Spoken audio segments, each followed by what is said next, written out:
How confusion became the ultimate power tool in modern leadership. There's a specific moment when you realize something's wrong. Your boss gives you one directive on Monday, contradicts it on Wednesday, and by Friday acts like neither conversation ever happened. Your political representative says one thing to one audience, the opposite to another, and somehow maintains plausibility with both. You're not imagining this. You're experiencing weaponized chaos. Here's what nobody tells you. The confusion isn't a bug in their leadership system. It's the entire operating system, and it's working exactly as designed. Think about Henry Kissinger's approach to diplomacy during the Cold War. He called it constructive ambiguity. Beautiful phrase for a brutal tactic. Keep everyone guessing about your real intentions. Make promises that can be interpreted multiple ways. Create situations where nobody knows where you actually stand. The result? Everyone spends their energy trying to decode you instead of challenging you. Power Law 3 states it clearly. Conceal your intentions. But the modern evolution goes further. Don't just conceal your intentions, make people doubt there are any coherent intentions at all. Make them think you're either a genius playing 4D chess or completely incompetent. Either way, they're paralyzed. Look at the tech industry. CEOs announce pivots quarterly. Entire divisions eliminated overnight. Strategies reversed before they're fully implemented. Employees wake up not knowing if their project still exists. And here's the twisted genius. This isn't poor management. It's deliberate destabilization. Unstable employees don't unionize. They don't demand better conditions. They're too busy trying to figure out if they'll have jobs next month. Studies in organizational psychology show that moderate stress increases productivity. But chronic uncertainty doesn't just stress you, it rewires your brain. Your prefrontal cortex, responsible for long-term planning and complex decision-making, starts shutting down. Your amygdala, the fear center, takes over. You stop thinking strategically and start reacting emotionally. That's exactly where they want you. There's a darker layer here. Some leadership consultants literally study interrogation techniques. Not the physical kind, the psychological kind. Sleep deprivation, consistent treatment, unpredictable rewards and punishments. These methods break people, and watered-down versions appear in corporate training as keeping teams agile and embracing uncertainty. The ancient Greeks had a word for this, ataraxia, freedom from emotional disturbance. The Stoics pursued it. Modern manipulators exploit your lack of it. They know that emotionally disturbed people make terrible decisions. They accept bad deals. They tolerate unacceptable conditions. They give up their power voluntarily. Practical action for you.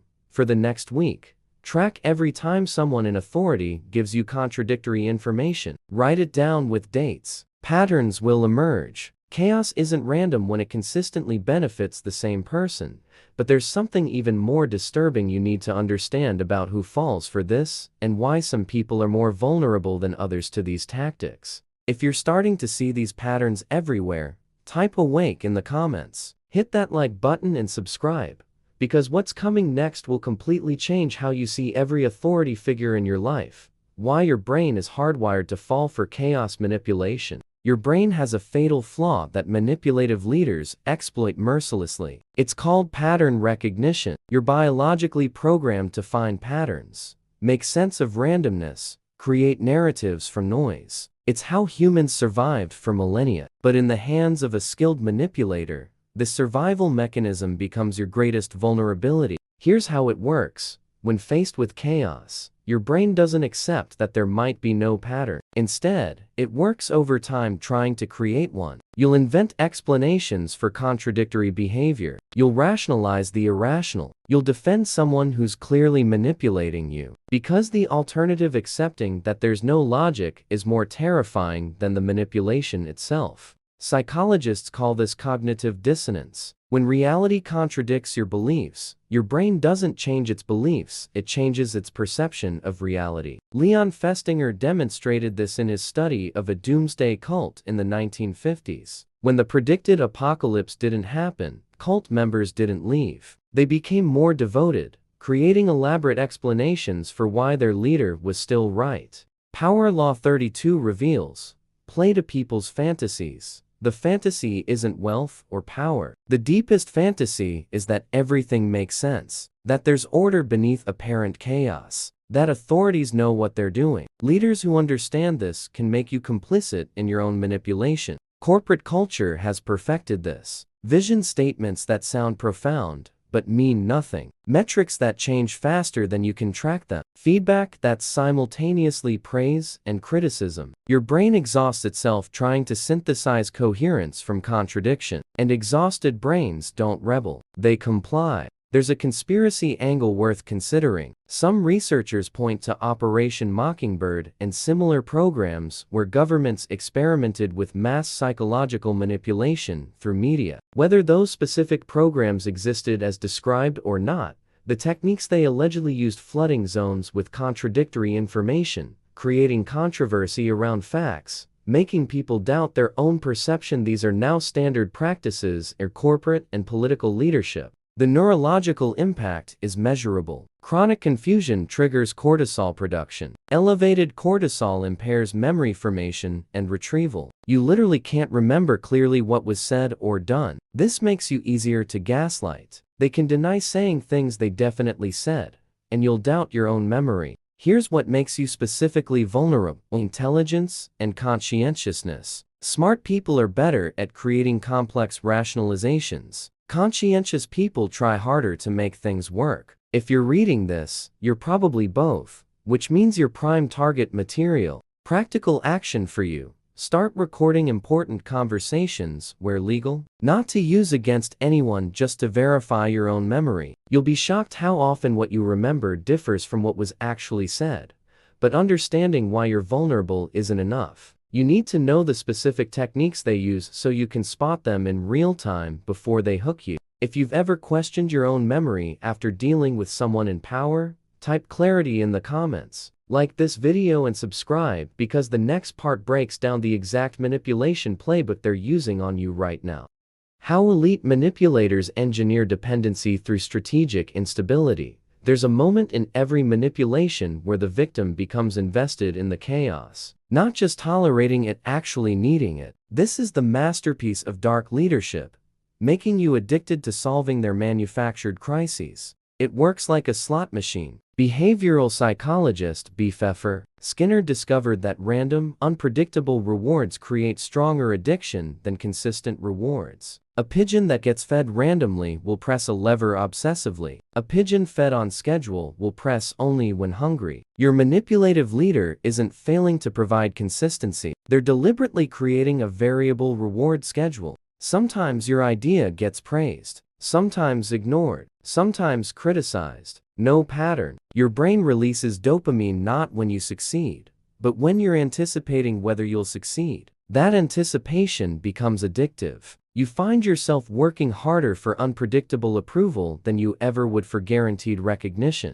Power Law 16 teaches, use absence to increase respect and honor. But the modern application is more sinister. Don't just be absent, be inconsistently present. Show up randomly. Give attention unpredictably. Your unpredictability becomes their obsession. Corporate environments exploit this ruthlessly. The manager who occasionally takes an employee to lunch, praising them lavishly, then ignores them for weeks. The executive who randomly promotes from within, creating a Hunger Games atmosphere where everyone competes desperately for scarce, unpredictable advancement. The organization that talks constantly about culture while applying rules inconsistently. Look at Theranos and Elizabeth Holmes. Beyond the Fraud was a masterclass in chaos management. Employees worked in extreme secrecy, different teams given contradictory information, people fired suddenly without explanation. Everyone was constantly off balance. This wasn't just covering up the lie, it was a control mechanism. Confused,